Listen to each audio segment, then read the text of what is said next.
memang ya dia cuma mendengar lagu. Akhirnya dia punya keinginan apa? Untuk berhubungan dengan lawan jenis. Semula cuma lewat tulisan, lewat SMS. Kemudian akhirnya ingin berjumpa. Ingin berjumpa akhirnya sudah janjian. Ya, janjian kencan. Ya, dibawa ke sana sini. Akhirnya nanti dibawa ke tempat gelap. Akhirnya nanti ujung-ujungnya juga bisa ke dalam perzinahan. Maka betul apa yang dikatakan oleh Fudail bin Iyad tadi. Yang namanya nyanyian itu adalah mantra-mantra zina. Oleh karena itu Imam Syafi'i juga pernah mengatakan nyanyian adalah suatu hal yang sia-sia yang tidak kusukai. Imam Syafi'i nggak suka nyanyian. Karena nyanyian itu adalah seperti kebatilan. Siapa saja yang sudah kecanduan mendengarkan nyanyian, maka Imam Syafi'i mengatakan di antara akibatnya kalau dia ingin menjadi saksi, kesaksiannya itu mesti tertolak. Karena dia adalah orang yang fasik. Kesaksian itu tertolak. Nah, itulah akibat buruk dari seorang itu kecanduan nyanyian, apalagi kenyanyian yang berbau cinta-cintaan. Begitu juga dengan film yang berbau cinta-cintaan. Kerusakannya itu adalah nanti seperti itu. Akan membuka pintu perzinahan. Nauzubillah min dzalik. Semoga Allah Subhanahu wa taala melindungi kita dari kata yang sia-sia semacam ini. Kemudian kiat yang terakhir yang bisa meredam cinta yang melanda antara lawan jenis tadi, yang terakhir adalah kita berusaha untuk membayangkan kekurangan si dia, kekurangan orang yang kita selalu merindukan dirinya. Jadi yang dibayangkan itu bukan yang baik, namun kekurangan yang ada. Maka di sini menunjukkan bahwasanya sebenarnya orang yang memadu kasih melalui pacaran ini sebenarnya mereka memiliki sifat tidak adil. Artinya tidak proporsional dalam menilai setiap orang. Kalau orang yang dia sukai, orang yang dia cintai, maka dia akan lebih cenderung melihat sisi-sisi positif saja. Oh, ini dia itu orang yang baik. Dia itu kemarin telah memberikan saya cincin. Dia kemarin telah memberikan saya bunga. Dia kemarin telah memberikan saya buku yang bagus. Yang baik-baik saja yang nanti akan dipikirkan tatkala orang itu sudah merindukan wanita yang dia sukai. Merindukan lawan jenis yang dia sukai. Maka yang baik-baik saja yang dalam pikirannya. Maka di sini ada bentuk ketidakadilan. Seharusnya adilnya itu apa? Adilnya ya sama seperti dia menilai orang lain. Dia menilai orang lain, orang ini ya dia ada sisi baik, ada sisi buruknya.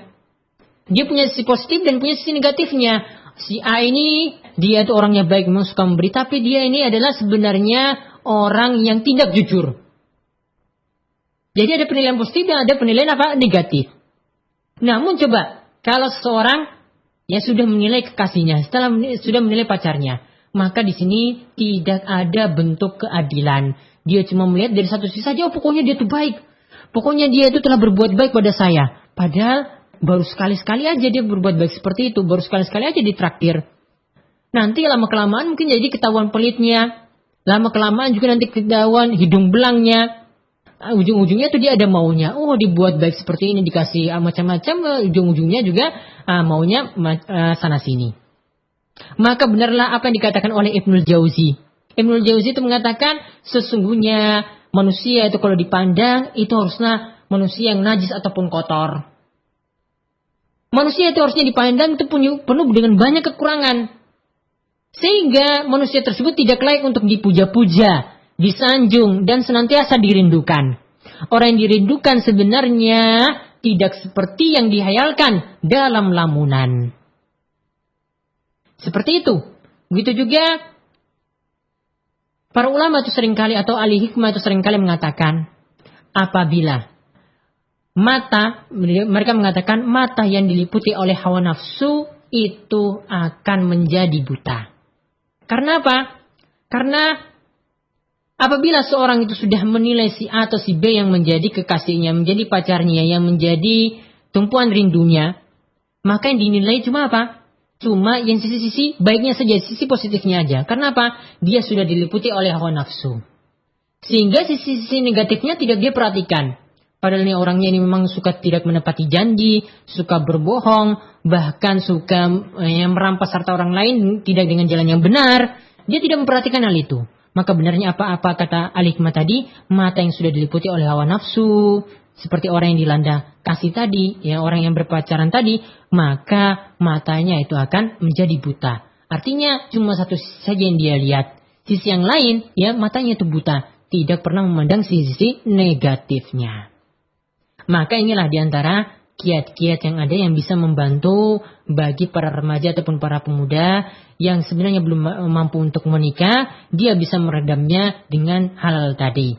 Yang pertama memang tips yang mujarab adalah dia itu menikah. Namun kalau nggak mampu, maka dia mempunyai cara-cara yang lain. Yaitu yang pertama dia menyibukkan dirinya dengan beribadah kepada Allah Subhanahu Wa Taala, ikhlas kepadanya. Kemudian yang kedua, terapi yang kedua adalah dia banyak memohon kepada Allah Subhanahu Wa Taala agar dihilangkan dari rasa cinta, rasa rindu semacam itu. Kemudian yang ketiga dia berusaha untuk memanage pandangan, menundukkan pandangan dengan lawan jenis. Kemudian yang keempat dia lebih giat lagi menyibukkan diri dengan hal yang bermanfaat. Karena sebagaimana kata orang sufi tadi yang mengatakan pada Imam Syafi'i, apabila seorang itu tidak tersibukkan dengan hal yang bermanfaat, maka pasti dia akan tersibukkan dengan hal yang sia-sia. Kemudian juga yang tips yang berikutnya lagi yang keempat, hendaklah dia menghindari nyanyian dan film-film yang berbau percintaan. Kemudian yang terakhir, ya yang kelima, hendaklah dia memandang lawan jenisnya itu, dia memandang sisi-sisi kekurangannya, bukan sisi-sisi baik-baiknya saja. Maka dengan kiat-kiat ini ya, mudah-mudahan yang namanya cinta yang melanda, yang namanya rasa rindu yang selalu terpendam, sehingga membuat antara muda seorang itu menjadi pusing karena memikirkan hal tersebut, maka mudah-mudahan dengan melakukan kiat-kiat tadi, ya segala macam hal tadi bisa teredam dan mudah-mudahan bisa dihilangkan. Semoga Allah Subhanahu Wa Taala memberikan kita keselamatan dan semoga Allah Subhanahu Wa Taala selalu menjaga agama kita hingga akhir hayat hidup kita. Demikian yang kami sampaikan pada kesempatan kali ini. Allahumma anfa'na bima 'allamtana wa 'allimna ma yanfa'una wa zidna ilma. Baik, kita beralih ke pertanyaan pesan singkat yang sudah masuk pada malam hari ini. Pertanyaan perdana datangnya dari Ahunna Joni Hamzah. Assalamualaikum warahmatullahi wabarakatuh, Ustaz. Assalamualaikum warahmatullahi wabarakatuh. Bagaimanakah jalan keluarnya kalau orang tua ana belum mengizinkan anaknya menikah? Ya, karena kakaknya belum menikah. Bagaimana solusi terhadap hal ini, Ustaz? Tafadhol.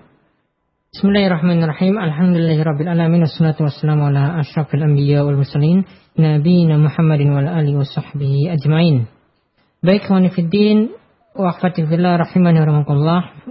Para pendengar radio Muslim yang semoga selalu dirahmati oleh Allah Subhanahu wa taala. Baik, untuk pertanyaan yang pertama yang diajukan oleh saudara Joni, bagaimana jalan keluar kalau orang tua belum mengizinkan untuk anaknya itu segera menikah karena kakaknya itu belum menikah? Maka di sini ya sebenarnya tidak ada aturan baku dalam ajaran agama Islam bahwasanya kalau dalam masalah nikah itu harus kakak itu lebih dulu baru adiknya. Ya boleh saja adik itu lebih dulu asalkan mana yang sudah mampu dalam masalah ini.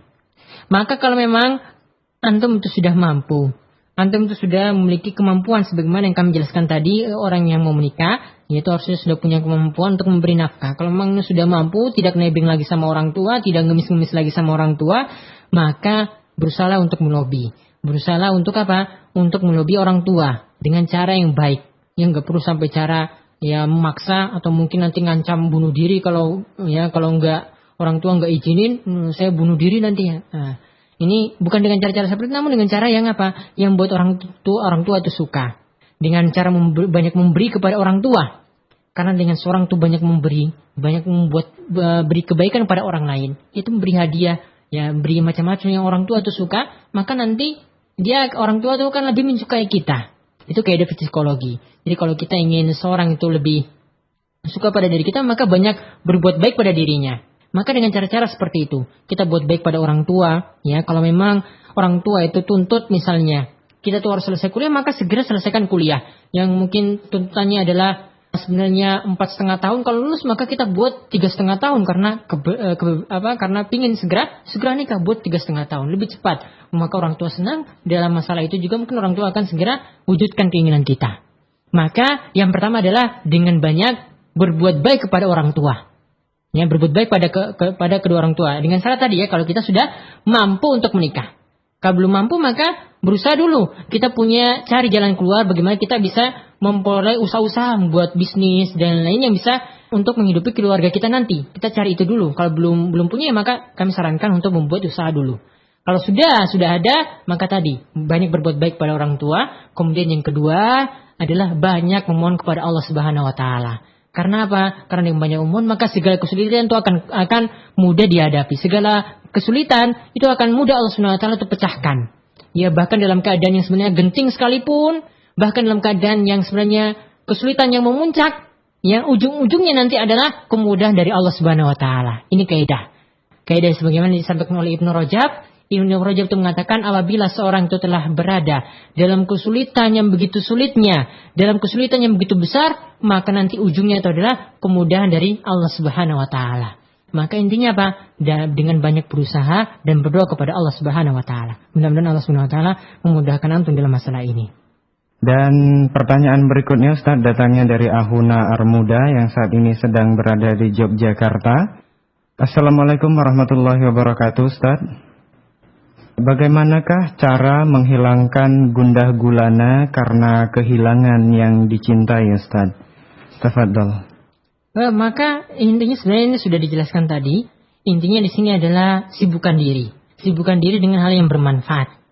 Kalau memang kita punya keahlian dalam bidang tertentu, keahlian dalam manage desain misalnya, desain web misalnya, kalau memang kita punya kemampuan dalam hal itu, maka sibukkan diri sebanyak-banyaknya agar yang kita rindukan tadi itu bisa hilang dari diri kita. Ini sebagaimana jelaskan tadi. Maka sibukkan diri, maka hal-hal yang sebenarnya yang kita rindukan tadi itu akan hilang. Yang lama-lama itu akan hilang. Maka sibukkan diri. Intinya adalah sibukkan diri dengan hal-hal yang bermanfaat. Baik urusan akhirat, ya banyak ngaji, banyak mengkaji buku-buku agama atau banyak menulis agama. Atau dalam sibukkan diri juga dalam urusan dunia. Itu adalah solusi yang terbaik. Atau obat manjur untuk menghilangkan rasa gundah gulana terhadap orang yang telah kehilangan yang dicintai. Kemudian Ustaz, pertanyaan berikutnya datangnya dari Ahuna Abu Heri atau Abu Zar yang saat ini berada di Banjarmasin. Assalamualaikum warahmatullahi wabarakatuh Ustaz. Waalaikumsalam warahmatullahi wabarakatuh. Ustaz, rasa ingin menikah sebenarnya pada diri ana sudah ada, namun selalu timbul rasa was-was. Dan sepertinya banyak alasan yang timbul dalam diri saya. Bagaimanakah cara menyikapinya Ustadz? Syukron atas jawabannya. Wassalam. Jika masih ada rasa was-was seperti itu, maka jalan keluarnya, kalau memang ini dengan catatan di sini, saudara hari ini sudah memiliki kemampuan untuk menikah tadi, yaitu apa? Sudah memiliki kemampuan dalam mencari nafkah, maka cara yang pertama adalah hilangkan rasa was-was tersebut. Hilangkan rasa was-was tersebut, yaitu apa? Dengan dia mungkin mempelajari hikmah-hikmah yang diperoleh bagi orang yang sudah menikah. Apa saja sih yang diperoleh dari orang yang sudah menikah? Apa sih keunggulannya dari orang yang belum menikah? Nah, dia mungkin bisa baca dari buku-buku atau mungkin tanya kepada orang-orang yang sudah menikah. Agar timbul rasa was-was tadi. Karena mungkin rasa was-was tadi itu ada, itu karena apa? Karena belum dapat gambaran utuh ya tentang nikah. Apa sih yang akan diperoleh setelah nikah? Nah, rasa was-was ini ada itu karena apa? Karena gambaran dia tentang hal yang terjadi nanti setelah nikah itu belum ada. Apa sih saja yang akan diperoleh? Itu yang harus dia cari. Itu yang harus dia cari. Dan kata orang-orang yang sudah nikah, sebenarnya nikah itu enaknya apa? Cuma 90% saja. Namun sisanya katanya itu lebih enak lagi. Yang sisanya 10% itu lebih enak lagi. Nah, itu diantara orang yang sudah nikah katakan seperti itu. Maka solusinya ya tanya pada orang-orang yang sudah nikah, apa sih ini? Kok bisa kamu tambah gemuk karena nikah? Kok kamu bisa jadi tambah senang? Ya muka selalu ceria dan lain sebagainya. Tanyakan sama dirinya. Atau baca dari buku-buku dari orang-orang yang sudah nikah, apa saja yang dia peroleh setelah dia berkeluarga. Itu yang harus dicari. Agar timbul rasa was-was tadi itu semuanya itu hilang. Kemudian yang kedua, banyak mohon kepada Allah Subhanahu wa taala agar menghilangkan rasa was-was tersebut, agar dimudahkan untuk dihilangkan rasa was-was tadi. Ya, itu yang harus dia lakukan. Dan mudah-mudahan Allah Subhanahu wa taala memudahkan saudara hari ini ya untuk dimudahkan untuk melewati jenjang pernikahan nanti. Mudah-mudahan Allah Subhanahu wa taala memudahkannya. Pertanyaan berikutnya Ustaz dari Ukhti Ima Sukmawati. Assalamualaikum warahmatullahi wabarakatuh, Ustaz. Waalaikumsalam warahmatullahi wabarakatuh. Pertanyaannya, saya minta tips untuk menasehati teman atau adik kos saya yang sedang berpacaran. Jazakallahu khairan katsiran. Itulah apa yang terjadi pada pemuda-pemudi saat ini. Apa yang terjadi pada pemuda-pemudi saat ini. Yang namanya kalau nggak pacaran ya namanya kurang gaul. Ya gaulnya itu harus punya pacar. Mau nongkrong-nongkrong kalau ditanya sudah punya pacar apa belum? Ya pasti dia jadi malu kalau nggak punya pacar. Nah ini karena dorongan lingkungan sehingga ada saudara kita ataupun ada teman kos kita yang masih saja pacaran. Karena tadi diantaranya itu faktor lingkungan, ya, juga bergaul dengan teman yang kurang baik, ya juga ya karena terus digoda ya akhirnya jatuh cinta juga kepada orang yang menggoda. Maka kiat-kiat awalnya di sini mungkin ya, yang pertama kita di sini ada skala prioritas. Ya, skala prioritas. Jangan sampai kita membuat dia itu lari dari kita dalam berdakwah. Artinya kita nggak singgung langsung dalam masalah tersebut karena takut dia itu lari. Maka mungkin yang pertama kali kita ajak dia itu jaga sholatnya terlebih dahulu. Ya, hal wajib dia itu tunaikan. Ya, itu yang pertama.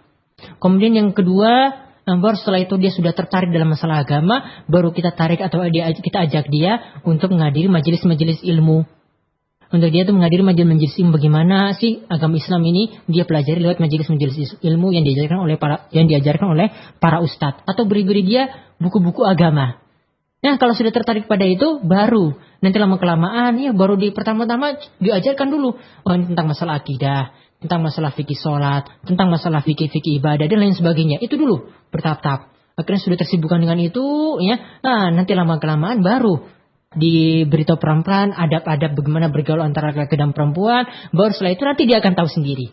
Ya, tanpa disinggung tadi dia akan tahu sendiri. Oh, adab bergaul antara laki-laki dan perempuan itu dilarang berdua-duaan. Adab bergaul antara laki-laki dan perempuan itu harus saling menundukkan pandangan. Jika tahu itu semua, maka pasti lama-kelamaan dia akan meninggalkan kasihnya tadi. Pertanyaan berikutnya, Ustaz. Datangnya dari Ahuna Andi yang berada di Yogyakarta. Assalamualaikum warahmatullahi wabarakatuh, Ustaz. Waalaikumsalam warahmatullahi wabarakatuh.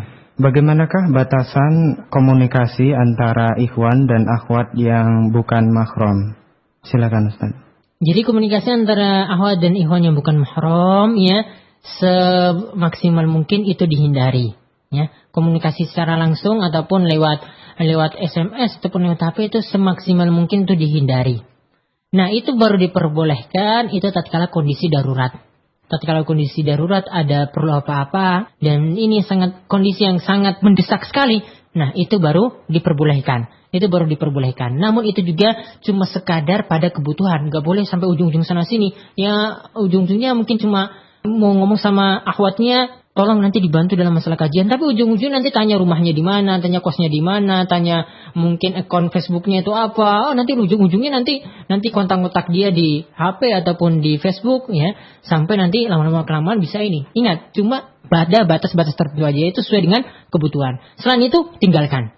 Ya, selain itu tinggalkan. Karena yang namanya berhubungan semacam ini, ya Islam sangat sekali menjaganya. Karena Islam itu menjaga umatnya, yaitu khususnya antara pemuda-pemudi dari hal yang diharamkan, yaitu agar jangan sampai mereka terjerumus dalam perzinaan. Maka seharusnya itu dijaga semaksimal mungkin, komunikasi yang ada itu semaksimal mungkin itu dihindari.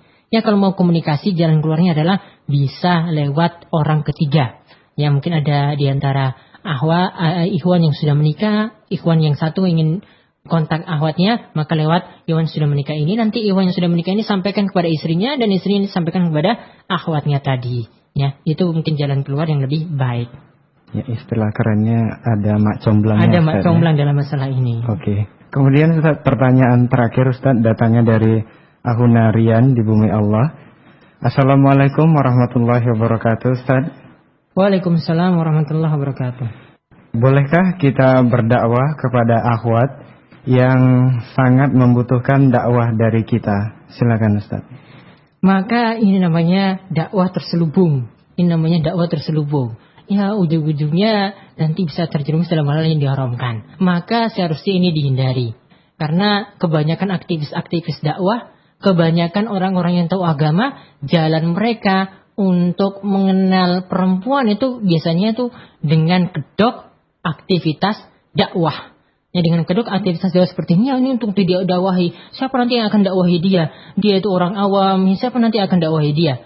Ya, maka jalan keluarnya itu bukan seperti itu. Jalan keluarnya mungkin nanti kita akan punya kenalan ikhwan, kemudian ikhwan ini punya istri tadi, yang mak comblang tadi istilahnya. Kemudian nanti dari mak comblang ini tadi nanti akan menghubungkan dengan ahwat tersebut. Ahwat ini akan diajak dengan mak comblang tadi, bukan kita langsung. Dan teman kita nanti akan kita beritahu, tolong mak comblang ini tolong dididik ini, ahwat ini tolong diajak ngaji dan lain sebagainya. Jadi bukan secara langsung. Nanti juga yang ngajak ngaji ini bukan si ikhwan tadi, yang semula temannya ini mau ngajak temannya tadi.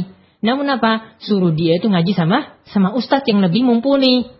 Bukan ikhwan ini lagi yang ngajar, bukan ikhwan ini yang ngajar. Namun apa? Ustadz lain yang akan ngajari ahwat tersebut. Suruh dia hadiri majelis-majelis ilmu, suruh dia hadiri kajian-kajian, dan lain sebagainya. Jangan sampai ada dakwah yang terselubung, dalamnya terselubung percintaan. Jangan seperti itu. Cari jalan yang lebih selamat. Kita lebih baik menyelamatkan diri kita daripada menjerumuskan diri kita sendiri dalam hal yang diharamkan.